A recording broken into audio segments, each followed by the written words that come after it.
name's Josh McGrath. I'm the soil fertility specialist at the University of Maryland, and I'm going to be covering nutrient cycles, nitrogen, phosphorus, potassium cycles. So a lot to cover in a short bit of time, so we'll be stepping right through it. I'll probably spend the longest amount of time on the nitrogen cycle because it's the most complex. So of the macronutrients, the primary nutrients, like I said, the ones I'll be covering is nitrogen, phosphorus, potassium, carbon, hydrogen, and oxygen you get from the atmosphere or from rain. So nitrogen, these are the forms over here that the crop takes up of nitrogen or phosphorus or potassium in this table. It's the most complicated cycle of all the nutrients because it can take on many forms, inorganic, organic, and gaseous forms in the soil, and can transform between these. So it can move with water or it can absorb to the soil particles, so it gets pretty complicated. Why is it important? Well, I think we all know nitrogen is pretty expensive crop fertilizer, and a lot of times we talk about nitrogen use efficiency.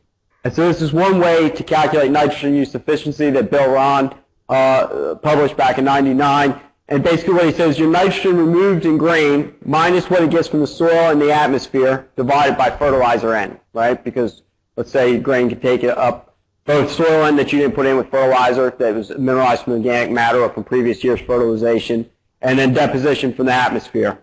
And I think some people are pretty surprised by these numbers. In cereal crops, worldwide nitrogen use efficiency is around 33% globally. In developed countries, cereal crops, again, nitrogen use efficiency is about 42%. This means is that about 38% of your fertilizer is not going into your harvested portion of your crop. Currently new for corn in the U.S., they calculate it to be between 30 and 60%. Now, what do you think would affect this range of 30 to 60% in corn? Some ideas. What would put you up at the higher end of this in your nitrogen management corn? Time of application. That would be the number one thing. If you go from a at planting or pre-plant nitrogen application to a split application on your corn, you're probably going to be up over 50% in your nitrogen use efficiency. Just that single practice alone will move you up in that range. So we recommend in Maryland split application of nitrogen, and this is what we're going to be talking about with the nitrogen cycle. Does this look fuzzy to people? No? Just me? My eyes are blurry? All right. How's that? Better? Okay. Better, worse? Okay. If we recommend that we split apply our nitrogen, because if we look at this over here, this is soil nitrate mineralizing in the soil, and this is corn uptake of nitrogen, right? When corn reaches about that V4 to V6 stage, it enters rapid growth stage, and that's what's going to take up most of its nitrogen. Very little nitrogen, nitrate nitrogen that's in the soil in the root zone can escape from that corn crop during rapid growth stage. So we recommend that you split that nitrogen application, put the bulk of your nitrogen on at that time so that it can't escape from your crop. If you put it on all up front, you have a longer period of time where that nitrogen is vulnerable, most likely to leaching. We do our nitrogen recommendations based on yield. I want to show you this to kind of help you understand kind of backing into the nitrogen cycles and why the complex nature of the nitrogen cycles impacts our nutrient recommendations. We recommend 1 pound of nitrogen per bushel of expected yield. But if yield and nitrogen requirement were related ideally on a 1-to-1 ratio, this shows the economic optimum nitrogen rate from plots out in Iowa versus the yield at the economic optimum rate. If it was 1-to-1, then they would fall on a straight line, right? 100 pounds of nitrogen would get you 100 bushels of corn. But those of us that have been out there in the field know that this is rarely the case. To me, one of the really interesting points is they have a range of about 50 bushels to 225 bushels of corn with 0 pounds of nitrogen. 0 is the economically optimum rate. And this has to do with the complex nature of the nitrogen cycle. That's basically what I'm trying to get through to you. This is not to say that our yield recommendation for nitrogen fertilization is incorrect. It's better than guessing. Probably about as good as flipping a coin, maybe. But better than just a random guess. Again, here's this chart to show the stages of the corn and nitrogen uptake. We have four large processes that are responsible for the nitrogen cycle. Addition of materials, loss of materials, translocation, in other words, moving them around in the soil, and transformation, in other words, say from nitrate to ammonium to ammonia, these sorts of things. The forms of inorganic nitrogen that I'm going to cover in the cycle I'm going to show in a second are ammonium, NH4+, nitrate, nitrate, nitrous oxide, nitric oxide, elemental nitrogen, which is N2 gas, okay, in the atmosphere, and organic soil nitrogen, which has a lot of different compounds. I didn't even list them all there. The ammonium, the nitrate, and the nitrate are the most important for plants, okay? But they usually only comprise about 2 to 5% of total soil nitrogen, okay? But those are the most important because those are the plant available forms. Okay, I think we've all probably seen these before. So we'll start off with the components. You've got atmospheric nitrogen, organic nitrogen, ammonium, and nitrate. When we convert ammonium to nitrate, that's nitrification. Ammonium to organic nitrogen is immobilization. That's a microbial process. And then the reverse of that is mineralization. So when we take organic nitrogen and convert it to inorganic nitrogen, that's mineralization. All right, now all of a sudden it gets a lot more complicated, right? A lot of arrows and squares come in. So now here's the inputs into the soil. Atmospheric fixation and deposition. So when we take N2 and we put it in the soil, we're going to go over each one of these processes individually. Addition of animal manure or biosolids will add nitrogen to the organic pool, okay? It's also going to add some inorganic nitrogen. Biological fixation by a legume. So again, microbially mediated process. We have a legume like soybeans that can fix atmospheric nitrogen. Plant residues. So if we have no-till, we put in cover crops. Cover crops are very important for nitrogen management because the big nitrogen loss, let's say behind corn or beans, is in the winter, in the spring. Remember what I said, during rapid growth stage, nitrate can't get away from that corn. It can't leak away from that corn. But if we have residual nitrogen at the end of the season, a cover crop will recover some of that residual nitrogen, take it up into this plant uptake, okay, and then be deposited in the plant residues as organic nitrogen. That's not immediately available, but we have maintained that nitrogen, the total soil nitrogen pool.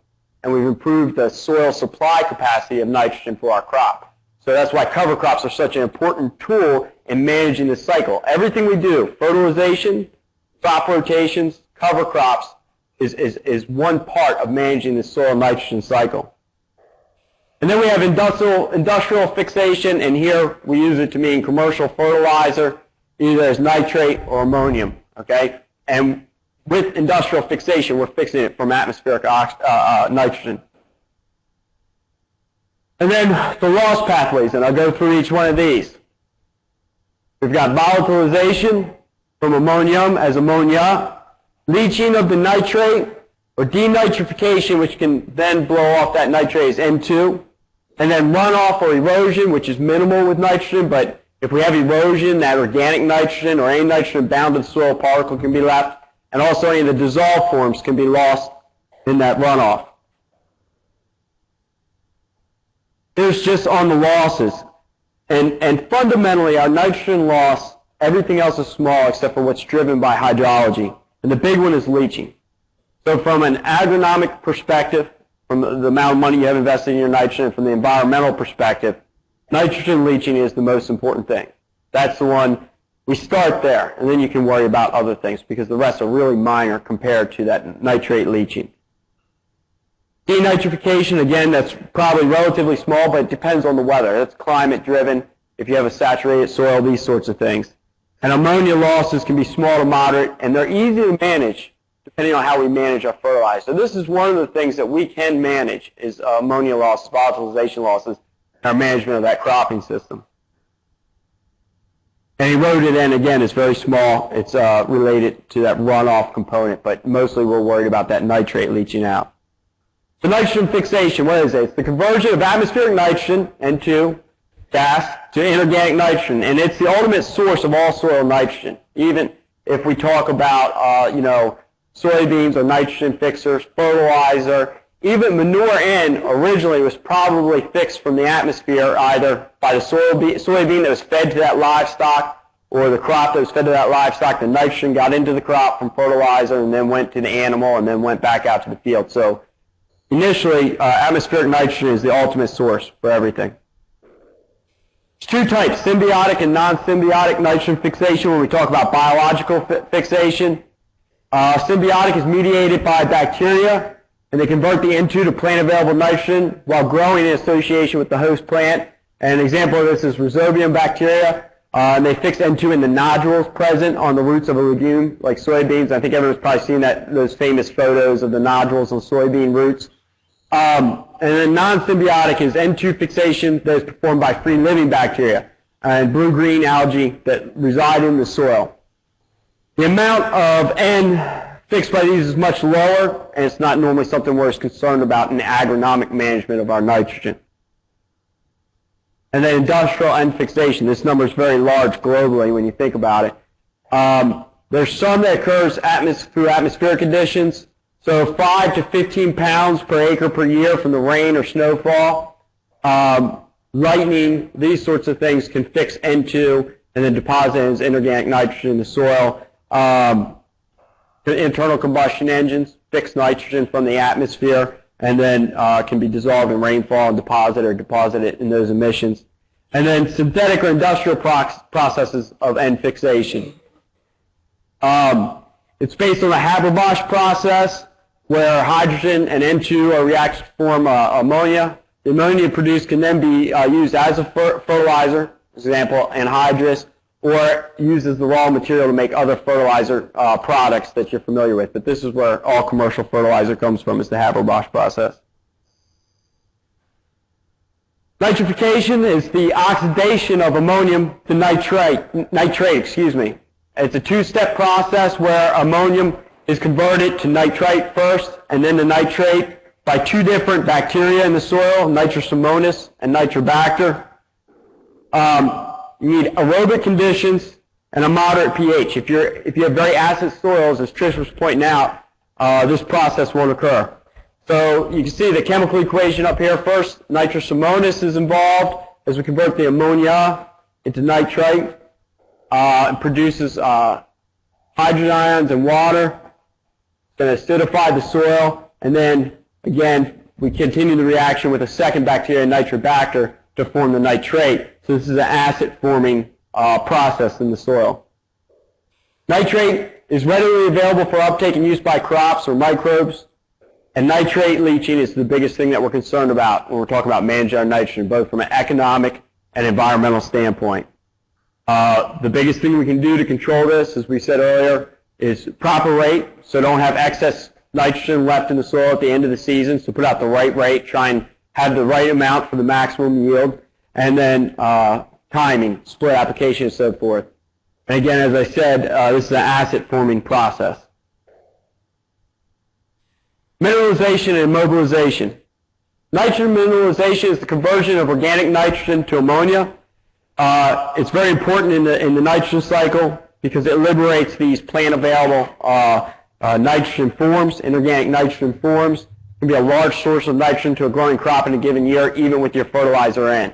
You can, a soil with about 2% organic matter can produce somewhere around 60 to 80 pounds of plant-available nitrogen a year through these processes.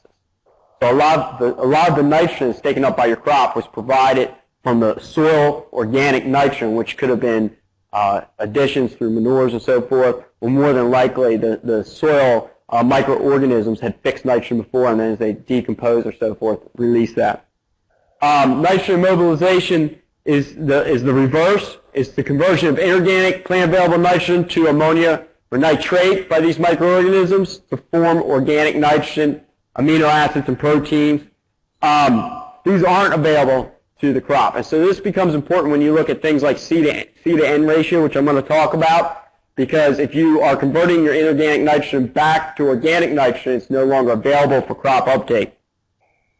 And so we use estimates of mineralization when we're doing our nutrient management plans, right? If you have soybean or alfalfa as a previous crop, you get credits for that. If you're using a manure, we use mineralization charts for the manures. to calculate how much plant available nitrogen will be available from that manure in a given year. A little bit about the C to N ratio. It's what controls which direction it's going, whether we're mineralizing or immobilizing, because it can go either way. But the C to N ratio in the soil is what determines this. A wide C to N ratio, in other words, you have a lot more carbon than nitrogen, 30 to 1. You're going to have immobilization of soil nitrogen. So this is a big concern when we talk about managing our cover crops, right? This is why we spray down our cover crops before they get too large. If you let your rye get away from you, say, before corn, you'll have a lot of residue left, and you may have the problems because your C to N ratio goes too high. With the new higher yielding hybrids, where we're yielding much higher, and we've got a lot more stalks out there and so forth. Now there's new combine headers to help manage this residue. If you're familiar with those, they shred them to help break them down faster, so you don't end up with a no-till. In no-till, we build up a lot of soil, a lot of organic matter, a lot of residue on the surface, and this can impact that localized C to N ratio and stop or immobilize that nitrogen so it can't be taken up. C to N ratios of 20 to 30 to 1. Immobilization and mineralization are going to be about equal. So you're not going to have a net gain or loss. And then a narrow ratio of less than 20 to 1, you're going to have rapid mineralization of N. So your organic matter that's out there will mineralize. And this happens also where we have residues with an inherently narrow C to N ratio, right? Because they have a lot of nitrogen in them, typically legumes like alfalfa or clover or so forth.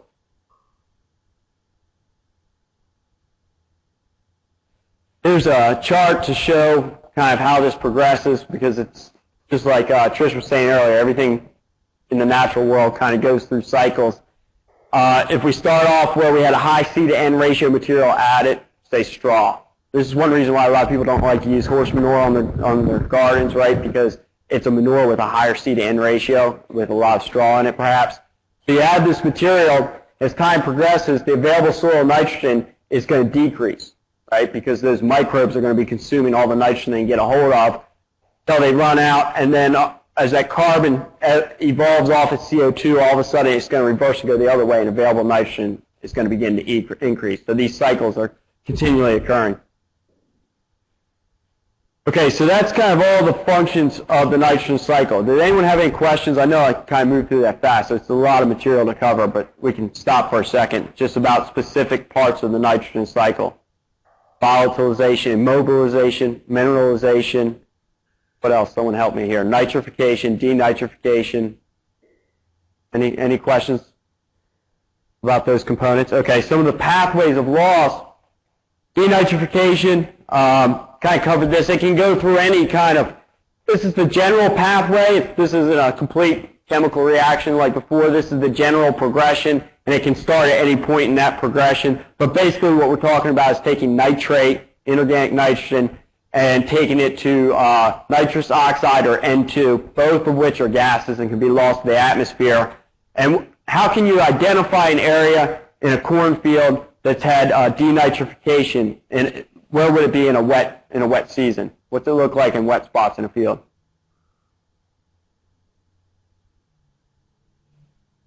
What was it? Yeah, no growth. You'll have a spot in the field with no growth. It's yellow, little tiny plants. You'll see this in wheat and cornfields when we have a lot of wet weather, and that's because it's anaerobic conditions. There's no oxygen, and so your nitrate is going to be moved off as a gas. Got a little bit of crazy formatting going on there. Actually, yeah, there we go. We've got an extra slide in there. So ammonia volatilization is another gaseous loss, okay? It's not the same as denitrification, but it's the loss of ammonia N to the atmosphere. This is a pretty important one when you're managing manures and no-till application, or if you're using urea fertilizer. Ballpark, yes, okay, urea fertilizer is 46% nitrogen, right? How much, if you surface apply urea in 2 weeks, if you don't have any rainfall, weather conditions are right, what do you think the average loss is off that urea that blows off as gas? Yep, somewhere between 50 and 90%. You can lose, on average, I'd say 60% if you're using urea, surface applied urea fertilizer. So I really wouldn't do it unless they're giving the stuff away, right? It's going to be pretty expensive. Ammonium, this happens because you have ammonium in the presence of hydroxyl, okay? Produces this ammonia gas as that reaction shows up top there. Urea, ammonium nitrate, manure. It can happen with any of these, but the big loss is urea. Urea ammonium nitrate UAN solution is only about half urea, so half of it's available to be lost. Ammonium nitrate we're not as worried about because it has to go through more intermediate steps. Once you have rainfall on it or you incorporate that material, you don't have to worry about it. Getting in contact with the soil is the key thing. So if that's your nitrogen source, if you have a volatile nitrogen source, the main thing to do is get it in contact with that soil to cut down on those volatile losses, especially under warm, dry conditions. I know there's been some folks out there pushing top dressing corn with urea, right? This is about the time we're top dressing our corn now. B4, we're going in there side dressing it. They're spinning urea on some corn. That's a worst case scenario because your corn's in the field. You can't till it in, right? You're not injecting dry granular urea. You're losing all that nitrogen you're putting out there. And so they're trying to sell nitrogen volatilization inhibitors and saying, okay, it's fine to use the urea because we're going to treat that urea and it won't blow off. But they're not a silver bullet. They don't work that great. Some of them do absolutely nothing. They're a complete bunch of hooey. Some of them work fine, but all they do is expand that window when you can wait for rain.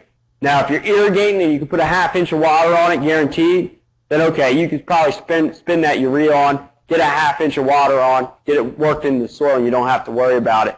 But it's really a bad practice as far as cost effectiveness. This process is dominated by the hydrolysis of that urea. It's catalyzed by the urease enzyme. So like something like agrocane, what it does is it blocks the activity of that enzyme. The urease enzyme is what allows urea to go to ammonium and then off as ammonia. So if I apply urea fertilizer, and that urease enzyme is everywhere. So it's always out there. And something like agrocane is meant to block it, but climate and soil conditions, pH and CEC, have a huge effect on how the agrocane behaves. So it's not an easy solution. Nitrate leaching. Nitrogen can move nitrogen can move freely downward in drainage water. Okay, this is why this is our biggest loss pathway. Earlier concerns about groundwater pollution, drinking water, blue baby syndrome, these sorts of things. That's when we start managing our nitrogen a lot more tightly to control this, because we do have huge losses through this pathway. Again, most of them happen when we don't have a crop growing in the field. If you have a crop growing on the field, it's going to be taking up all the nitrogen that's in that plow layer. But afterwards, your residual nitrogen can then go out as nitrate in the groundwater. Minimal and natural systems. Row crop is probably the biggest source of nitrate nitrogen to groundwater. It totally depends on nitrogen management. One-time pre-plant applications, because then you've got a lot of nitrogen sitting there that the crop's not taking up, like that earlier chart showed. Over-application of manure or sludge nitrogen can also be another source. And then even if you manage everything right, we've got to deal with the climate. You do everything right and then you have heavy rain, you can still have nitrate leaching because that water is percolating faster than the crop's taking it up. But under normal conditions, the crop does a great job of taking up that nitrogen. An active growing corn crop transpires how much water, how many gallons of water per acre? What do you think? How much water is blowing off of a good big growing corn crop on a normal day? Ballpark numbers, guess, per acre. I'm going to start calling on people. Go on. How many gallons? Just guess. Guess. What do you think? Throw something out there. 2,000. That was close. 3,000 gallons per acre growing corn crop. That's a lot of water blowing off per acre, right? So not much is escaping from that corn crop under normal conditions. So it all comes down to timing that nitrogen application. That was nitrogen. Let me take a breath for a second. Any questions on nitrogen? We can come back to it at the end. Phosphorus cycle. Okay, the phosphorus cycle is much simpler. From a management standpoint and everything else, it's much simpler. Basically, you have soil solution phosphorus. It's phosphate would be the generic term. That's available for plant uptake. You've got primary minerals. Trish covered some soil chemistry earlier, right? So you guys are familiar with primary minerals and stuff. Primarily apatite, that would be weathered, right? So they break down and form phosphate in solution. And then you have phosphorus that's on mineral surfaces, right? So a primary mineral is a phosphorus-bearing mineral. But then you can have mineral surfaces like clays or iron and aluminum oxides, and you'll have surface reactions with phosphate on the surface of those clays, okay? And then you can have some secondary compounds that aren't mineral compounds per se, but like calcium phosphates, iron phosphate, stuff like that. On the mineral surface, you have adsorption and desorption generically into the soil solution, right? So this is important to know that you can adsorb will remove it from the soil solution. It's not available for crop uptake, or desorption makes it available for crop uptake. With compounds, soluble compounds like monocalcium phosphate, you can have dissolution, dissolve those compounds, or precipitation, so they can precipitate out of the solution, just depending on the pH of the system is the dominant control of these processes. And then we've got organic phosphorus in the other pool. This is why it's much easier with phosphorus. You've got inorganic phosphorus, soil solution phosphorus, and then organic phosphorus. Microbial, tied up in that microbial biomass in the actual cells of soil microbes, plant residue, and humus. And these are the organic forms, and they can, just like nitrogen, be mineralized or mobilized out of that organic pool. Human inputs, plant residues, of course, mineral fertilizer. So we're adding mineral fertilizer directly to the soil solution, but remember that mineral fertilizer can be exposed to adsorption and precipitation, and it can also be taken up through immobilization. So a lot of mineral fertilizer that we put in can be tied up in the soil, right? Phosphorus is easily tied up in the soil. Animal manures and biosolids. This is the big concern. This is the big Bay issue, right? That we know how to manage nitrogen. We're not very good at it just because of all the environmental factors, but we know what we should be doing. But when you apply manure or biosolid on a nitrogen-based rate, you're applying way too much phosphorus. With the typical poultry manure, you're applying 3 to 5 times too much phosphorus with the typical nitrogen-based rate. And then, like I said, plant residues. The way we can remove it, now this is where phosphorus gets to be tougher than nitrogen when it comes to environmental management. We don't saturate soils with nitrogen relative to environmental concerns because the phosphorus is mobile. It gets out of there quick, right? So we can just stop applying nitrogen and it'll all leach out into the bay and we don't have anything else to worry about. It's now the bay's problem, right? But phosphorus is a lot tougher because it doesn't move very fast around the system. We have minor leaching only on the lower shore in sandy soils with really high phosphorus and shallow water tables. It's the only place you see leaching. This is the big one. Traditional logic has always been that runoff and erosion are your only losses of phosphorus, and that's dominantly true in this kind of landscape because the soil minerals hold on to phosphorus so tightly. And then crop harvest is a very slow way to move soil phosphorus. Solution phosphorus is what we're worried about from a crop point of view. It's just this pool. As you see, there's lots of ins and outs. And I covered these in the previous slide, I think, where organic matter and crop residue and organic amendments, what's it called when they move into soil solution? What is that mechanism? From organic to the soil solution pool, inorganic, that was on the previous slide. It's probably a test question. Not dissolution.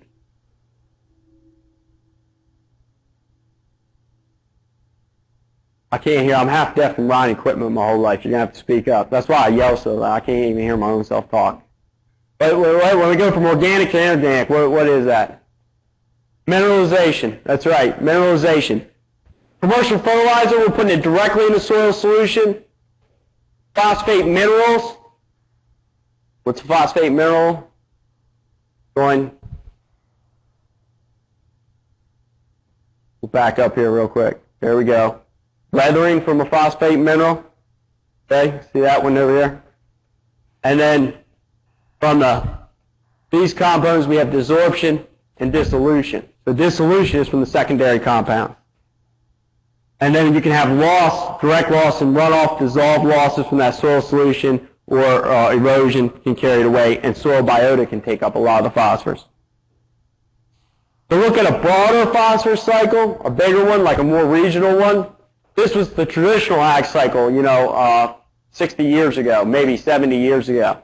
That you added fertilizer, right, to your soils, it's taken up by the crops, you fed them to your animals, and then you applied that manure back on the field and added some supplemental phosphorus to account for, remember all those pathways that phosphorus could be tied up by? I mean, phosphorus really traditionally is very immobile, so you would have to put in some supplemental mineral phosphorus, rock phosphate into the system, and you were losing a very small amount of the phosphorus in the product that was sold off farm. This was the traditional cycle.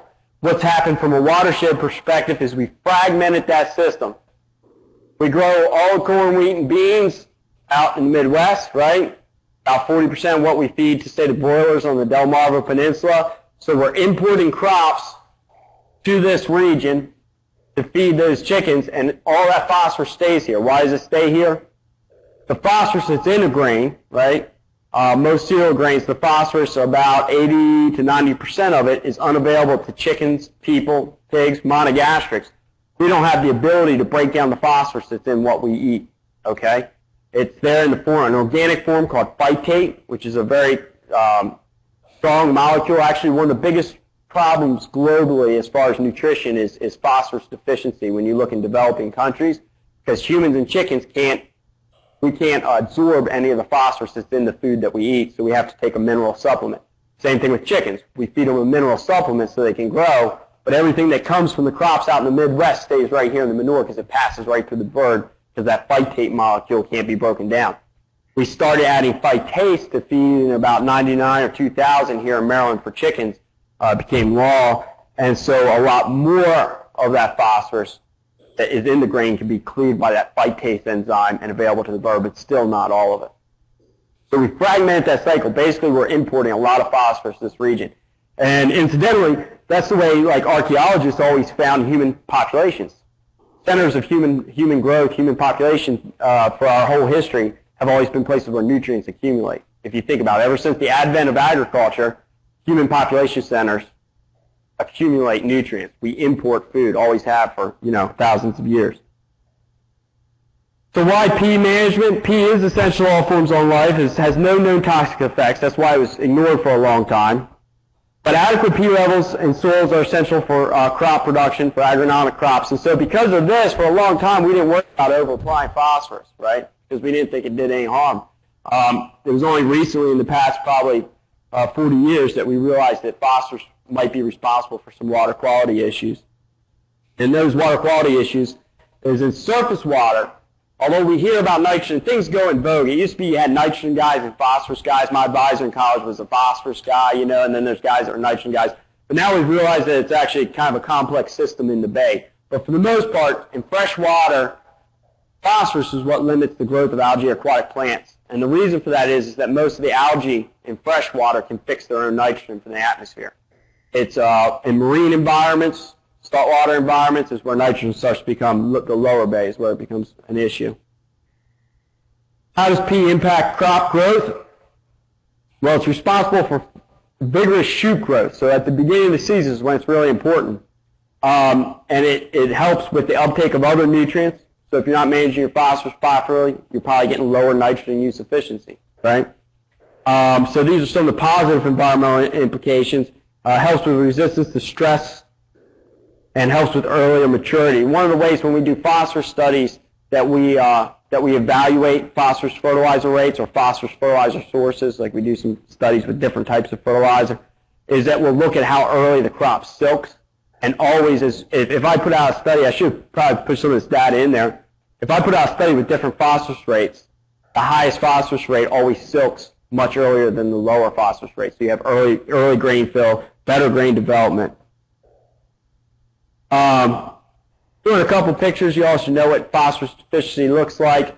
You have stunted growth, as you can see in that picture on the left. This is a classic picture of reduced leaf number. You don't have as good a canopies. Why do you think they have phosphorus deficiency here in these soils? That red soil, a lot of iron oxides in that soil, and phosphorus reacts quickly and strongly with iron oxide. It'll tie up that phosphorus.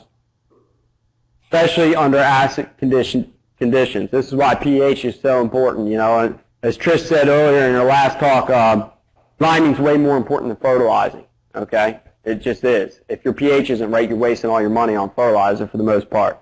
In acid soils, phosphorus will precipitate out with iron and aluminum, and neutral and calcareous soils, like Trish was talking about in New Mexico, then calcium phosphates become the concern, is removing that phosphorus from the soil solution. So we want to keep that soil pH between 5.5 and 6.8. That's primarily the reason why we lime, is for phosphorus. This shows some of these minerals, some of these complexes. Iron and aluminum right here, chemical fixation. Iron and aluminum oxides, okay. Silicate minerals. And this is your available P and your calcium phosphates. So what this is showing is the percent of total soil P, and as we get into this range, we see that your available P, your phosphorus to soil solution, increases in this pH range right here, okay? And then if you get too acidic, the calcium phosphates take over. All of a sudden you've got all these calcium phosphates, too basic, and if you're too acidic, your phosphorus is tied up here with these iron and aluminum minerals. Again, this is a little bit simpler version. Low pH, iron and aluminum phosphates. Phosphorus becomes available in solution as phosphate, and it's 5.5 to 6.8. Above 6.8, you don't have phosphate in the soil solution because the calcium takes it up as a mineral, calcium phosphate. Factors influencing the P availability and mobility. Phosphorus moves through diffusion in the soil. Okay, it can't transport in mass quantities like nitrogen can. Okay, because it absorbs to the soil particles, the soil solids, and so it can only move a very short distance. So one of the most important things to do with your phosphorus is to put it in the row with the plant or start a fertilizer, right? Because that puts it closest to that root when the crop needs it the most. Crops only use about 10 to 30% of the phosphorus fertilizer that you put down the first year. The rest may be used later by subsequent crops, and you can build up large reserves, right? We've done that with manure. You build up soil test phosphorus. But anyone that has a low P soil and has looked at the soil test year after year knows, especially people who have soil tested every year. The common soil test we use around here is malic-free. Malic-free phosphorus moves very slowly in response to phosphorus fertilization. Why is that? Because those other pools that we're not extracting, which I'll talk about, I guess, after my break, those other pools can't get it. You're not measuring total phosphorus, and that phosphorus can be immobilized. This is one of the problems. We always talk about having too much phosphorus, but really, agronomically speaking, outside the manure issue, it's really hard to get your soil test phosphorus up in the optimum range. It's very difficult to move soil test phosphorus into that optimum range because the soil has so many ways to bind that phosphorus. So timing and placement, most agricultural soils are low in P. So we use starter fertilizer. There's some evidence that even in high P soils, starter fertilizer benefits crop production. There's some guys that believe no matter how high their soil test goes, you're going to add some starter P. But recent research that I've done here and Greg Binford's done over at the University of Delaware showed that you don't get a yield response.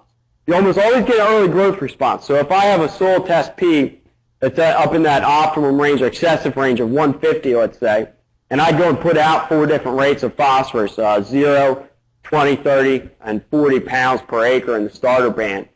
And then I go out there at V4 and I look at crop response, I'll have a stepped increase. And we do this all the time. We measure biomass production. You'll definitely get a biomass response, early growth response, but you rarely see it in yield. So now the common recommendation is that if you're up in that very high range with your soil test, to not use the starter P because you're not going to have any yield benefit. You're only going to have an early growth response. And phosphorus transport, this is the environmental side of it. Again, we're primarily worried about surface flow. Does all P, not all P is created equal. So on the eastern shore, we don't have a lot of erosion or sediment transport, right? Because it's relatively flat. We don't get enough energy in that water, enough velocity to move soil particles. So erosion is not as huge a concern on the lower shore. But you can dissolve phosphorus out of the soil solution and carry it off as a liquid, right? And so it's not bound to the sediment. And that phosphorus is worse than sediment-bound phosphorus, right? Because just like plants, if it's in solution as phosphate, the algae can take it up right away. Leaching and lateral subsurface flow, it's very limited. We're doing a lot of research on that because that seems to be the dominant transport mechanism on the lower shore in counties like Somerset, Worcester, Wacomico, these areas where you have ditches. We found that over 90% of the phosphorus that ends up in a ditch was transported in subsurface flow. This really has kind of flipped the whole world of phosphorus, environmental phosphorus study on its head, because previously we always thought it was very limited. But even in those situations, we thought it was limited. But it turns out that over 90% of the phosphorus that moves off a ditch drain field travels subsurface, not over the surface. And then the biggest thing is if that soil becomes saturated with P. So now, for example, the University of Delaware Soil Testing Lab and other labs in the area are going to start doing it, offers the phosphorus saturation ratio on the soil test, okay? And that's a molar ratio of phosphorus to iron plus aluminum, because here in our soils, iron and aluminum control that saturation, that capacity of the soil. Soil is like a glass. It'll hold a tremendous amount of phosphorus. You can fill it up, but sooner or later it's going to overflow. The walls of that glass here are made of iron and aluminum. So once you've exceeded the saturation capacity of your iron and aluminum, it's going to move just like nitrogen does. It's going to move off the soil. And this happens with repeated application of phosphorus, typically only in manure. I've never heard of a situation where people use inorganic commercial fertilizer and built their phosphorus up that high just because it's too difficult. So that was phosphorus, and this is the last one, potassium. We're almost through it. Am I almost on time? About 10 minutes? Okay. Potassium's relatively simple. As of today, we don't have any environmental implications of potassium fertilization. That may change. I mean, because people stood up here, 50 years ago and said we don't have to worry about phosphorus environmentally, and and then that changed. So who knows? I don't know. I don't expect that one to change, but I'm not going to give you a 100% guarantee. Basically, it's very similar in some regards to phosphorus, and it's also similar in some regards to nitrogen. It doesn't have the volatile phase, the gaseous phase, so we don't have to worry about that. We're worried mainly about the soil solution potassium and plant uptake. And the way we get there is we've got exchangeable potassium in the soil, which Trish talked about, that can go back and forth into that soil solution pretty rapidly from the exchange sites where it's easily exchanged. And then we have fixed potassium, okay? And that's not as rapidly available. And mineral potassium can go both ways, so on those soil minerals. Potassium, unlike phosphorus, can leach to some extent, okay? And then it can be lost in soil erosion runoff, put in by mineral fertilizer or plant residues, and removed in crop harvest. With the price of potash, it used to be that there wasn't a whole lot of attention paid to potassium, and actually our soil test potassium methods aren't fantastic. The chemistry of them is not great. And the reason for that is that people weren't worried about it from a cost perspective at one point. But now with the cost of potash, with a few concerns globally controlling all the phosphorus or potassium fertilizer, now it's become a big concern, and there's some more interest in revising. There's a push underway in the Northeast to revise the soil test recommendations and the soil testing procedures for potassium. Mineral potassium accounts for 90 to 98% of total soil potassium. Okay, so it's mostly in the mineral form. This can be readily or slowly available, and what's available only represents 1 to 10% of the total soil potassium. Okay, and it has to be soluble in solution like all other nutrients. Exchangeable potassium held on the exchange complex is in equilibrium with potassium in the soil solution. So as that crop depletes the soil solution, exchangeable potassium will fill it back in. If we add potash, if we add potassium fertilizer, some of it go in that soil solution, and it's going to remain in equilibrium, so some of it's going to go back onto the CEC of the soil. It's continuously made available through this cation exchange process, which Trish covered earlier, and there's a very slow transfer from the soil minerals. It can be mediated by temperature. For example, potassium dissolves more readily when it's warmer. States of potassium fertilizer, again, CEC is the big dominant process here. Some of the potassium ions from that CEC will remain in the soil solution. The plants take up potassium out of that solution, Potassium from that solution can be fixed by the clay fraction, and there is some potassium leaching, especially in sandy soils, out of that soil solution. It moves easier than phosphorus, but not as easy as nitrogen, somewhere in between. And that's because it's held on the CEC, like ammonium. Okay, so nitrogen, ammonium can be held on the soil CEC as well. In fine texture soils, it's more readily leached from the sandy soils, so we're not worried about that as much. And most plant uptake of soil potassium occurs by diffusion, like with phosphorus. So placement. Most potassium fertilizers are water soluble and have a high salt index. So you've got to be really careful about salting out that seed if it's placed too close to the row. So one method is broadcasting, which is going to be safer as far as fertilizer injury is concerned, but it's not going to be right there because remember diffusion, we're talking about soil, short distances over the soil movement, and you more likely lose it by leaching. So row placement is much better. You can cut your applications down by half by using in-row placement, okay? I was talking to the fertility specialist over in Delaware last week. We were chatting as we were driving to the airport, and he was saying that he had a couple of fields where he had broadcast potassium. He was doing a potassium study. And, we always talk about putting that in-row placement is very important. You cut your rates by half. But he had a full rate broadcast. And the corn now at, I think it was about V4 when he was looking at it, didn't look any different from the plot. The broadcast plot, the full rate, didn't look any different than the plot that had 0 potassium applied. But he had almost doubled the size in the in-row placement. So there was a huge response by using that in-row placement versus broadcast. And he was very surprised. He didn't think it would be that dramatic. Timing. Luxury consumption, I don't think I used that before. It's when plants take up potassium in excess of their needs. So, a split application of potassium can minimize this luxury consumption, although we see that very rarely, except for probably in hay and forage crops where you can do a split application just because of the type of equipment and the way that we apply potash is that we don't typically split apply it. So finally, why is all this more important now than ever? This graph shows it's an index fertilizer price paid by farmers between 1995 and October 2008. If I updated this, it would drop down a little bit because that was right at the peak of the fertilizer craze. But we see that this is across NP and K. So they normalize NP and K costs relative to, I think, 1991 values or something like that. 90-91. So 100% right here was the cost of NP and K in 91-92.